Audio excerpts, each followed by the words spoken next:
3. 3%? 3%. Então o vídeo acaba por aqui já, né? Já deu. Só 3% só do vídeo.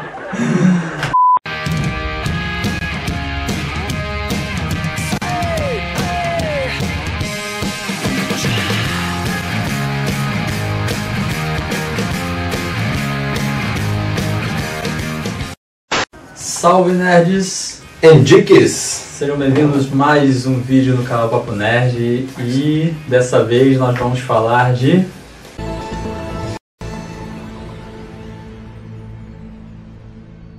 ...3%, a nova série da Netflix, Isso série aí. brasileira, Primeira original. série. Brasil! Se você não assistiu ainda, tome cuidado porque teremos 3% de spoiler. Quase nada, né? Mas ainda assim, spoiler. Então, por sua conta em risco. E já veio com uma grande distopia, né? Ficção científica, futurista, veio para trazer algo novo para o público brasileiro, né? Foi uma surpresa, cara. Gostei muito dessa série, me surpreendeu, apesar de só ter 8 episódios. E foi interessante, cara, conhecer essa produção e saber que no Brasil a gente pode, cara, não é?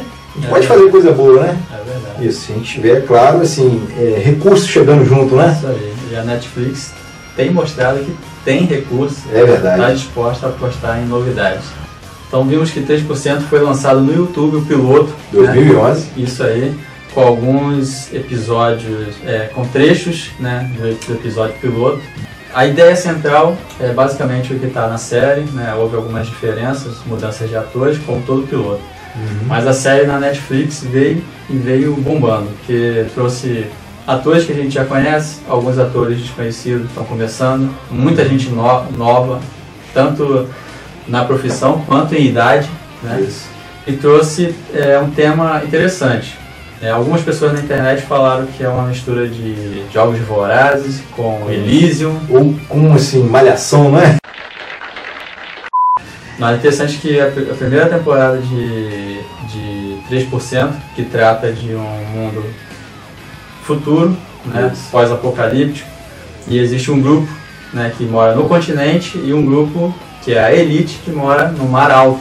Isso, que seria o quê? Uma ilha, um lugar mais afastado, onde se vê o quê? Ele tem recursos, né? Ele provê uma vida melhor para essas pessoas que vão para lá, ou seja, os 3% que passarem pelo processo.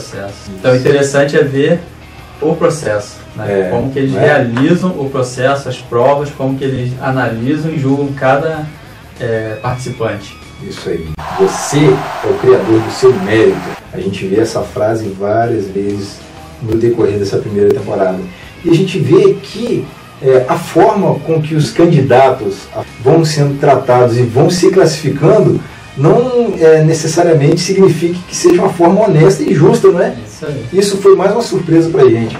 Ou seja, você dá o seu jeito ali para passar naquela prova e se você agradar algum jurado, você pode passar. Isso aí. A começar pelas entrevistas, né? Porque eles vão analisando, conforme vão fazer perfis, perguntas, eles vão analisando os perfis e vão julgando, né, quem passa e quem não passa.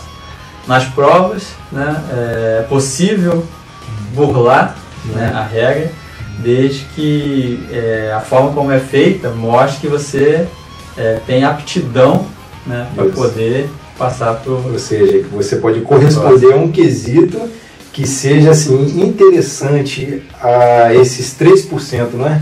Isso aí.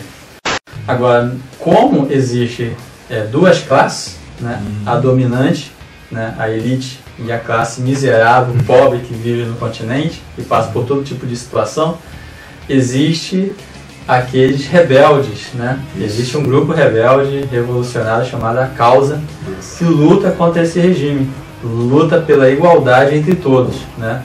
Nós não sabemos qual o motivo que levou a essa divisão, né, da sociedade, não sabemos qual o motivo tudo isso aconteceu, porque não é explicado na série, né, mas nós vemos que é um grupo lutando. E nesse grupo, existe alguns que eles inserem, né, no processo. Que colocam lá infiltrados, né? Isso aí.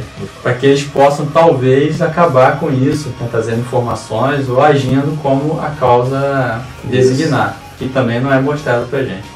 Eles são o quê? Contra o processo. Eles são contra a essa forma que, por exemplo, apenas 3%. Por que só 3%, né? Se poderiam, sei lá, mais pessoas poderiam ir, né, ter assim, benefícios, né? Eu acho que a briga maior deles é assim, nessa questão política, social, de ser simplesmente 3%. Se tem tanta coisa boa lá, é porque somente 3% é o que vai passar para lá, né? Isso aí. Então nós vemos que há ali candidatos que já não têm os pais, porque os pais já estão por lá de lá, que não tem irmãos parentes, porque os parentes já passaram, e eles têm que esperar, porque o candidato só pode passar pelo processo quando completa 20 anos. Isso. E aparentemente uma vez só. Muitos que passaram no processo já tinham filhos antes dos 20 anos, então tiveram que deixar os filhos no continente, e esses filhos foram criados por outras pessoas, né? E vai esperar chegar aos seus 20 anos e também passar pelo processo. Por conta disso, vimos ali a história de alguns personagens que são os principais, aparentemente, né? O Fernando, que é um cadeirante, a Michele, o Rafael... Que é Thiago, né?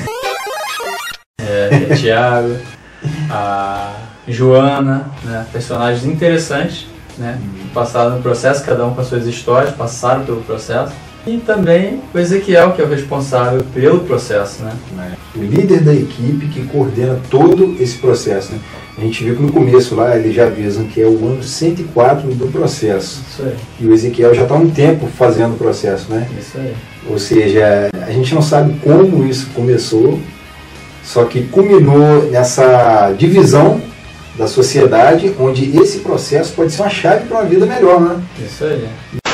Vimos que o processo acontece numa base localizada em Nova Manaus, né? Ou seja, ocorre no Brasil mesmo. Brasil!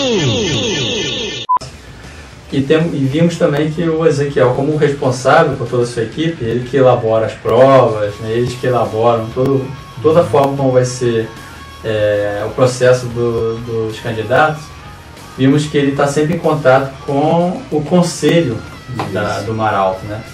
Mas o interessante de ver nos 3% é que o mundo foi dividido, né? A sociedade foi dividida.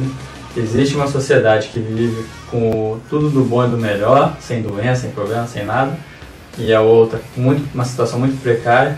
Mas vemos que ainda assim há atritos, há jogos de interesse, há corrupção. Muita política envolvida. Isso aí, nós vimos isso tanto pela causa que quer acabar com essa forma de divisão na sociedade, assim como o conselho, existem pessoas que não concordam, não têm a mesma ideologia no conselho. Né? Eles pegam muito em cima de como o Ezequiel pode estar fazendo as provas dele, como ele pode estar julgando os candidatos, não é? Então, assim, de uma certa forma, para o conselho pode ser interessante. Não, se você passou na prova, você realmente merece. Mas e o cara que trapaceou, não é? Isso aí. O cara que trapaceou, então, em tese, não deveria ir adiante, não poderia passar. Isso aí. Aí nós vemos até que o Ezequiel está sendo supervisionado por alguém que foi enviado pelo conselho, né? Mesmo ele tendo aqueles que são a favor dele no conselho, existem aqueles que são contra ele e precisam avaliar ele. E vimos que uma das pessoas do conselho que não concorda com a forma como o processo é realizado é a pessoa que realizava o processo antes do Ezequiel, né? Seria o que é o conselheiro Mateus. Isso aí. Né? Agora nós não sabemos por quê. E ao mesmo tempo, o que a gente descobre que o próprio Ezequiel, ele já foi da causa. Onde a série inverte ali meio que as posições, né? Você tinha uma perspectiva, você já muda ela e começa a enxergar de outra forma. É mais uma surpresa que a série traz pra gente. Isso aí. Ninguém é vilão, nem é mocinho. Cada um quer sobreviver. Mesmo tanto os candidatos quanto aqueles que fazem parte, né, da elite. E a gente vê também que você passar no processo não significa você vai para o Mar Alto, né? Como acontece com uma das candidatas, né? Ela passa por todo o processo e quando chega lá, ela vê que o que ela esperava era uma coisa e aconteceu outra. Então ela desiste naquele momento, né? Em cima da hora ela desiste e não vai, né? Então, em compensação, outros vão, né? E aceitam as condições para poder irem para o Mar Alto. Então há todo um desenrolar dessa história, né? A gente não fica muito certo de quais são os critérios para que os candidatos passem, porque há provas que aqueles que parecem ser bons acabam burlando, há outras em que a situação é tranquila e de repente eles perdem o controle, né? E se tornam, sei lá, assassinos violentos, né? Eles são julgados a cada etapa, a cada momento. É meio que fosse um mega Big Brother, né? Isso é verdade. Isso aí, tem hora que parece realmente um reality show, né? No fim das contas, só quem passa são os 3%. Isso. Não tem jeito. É meio que aquela peneirada, né? Isso aí. Aquela galera toda lá, apenas 3% são os que vão para o Mar Alto. Igor, foi uma série que eu gostei muito.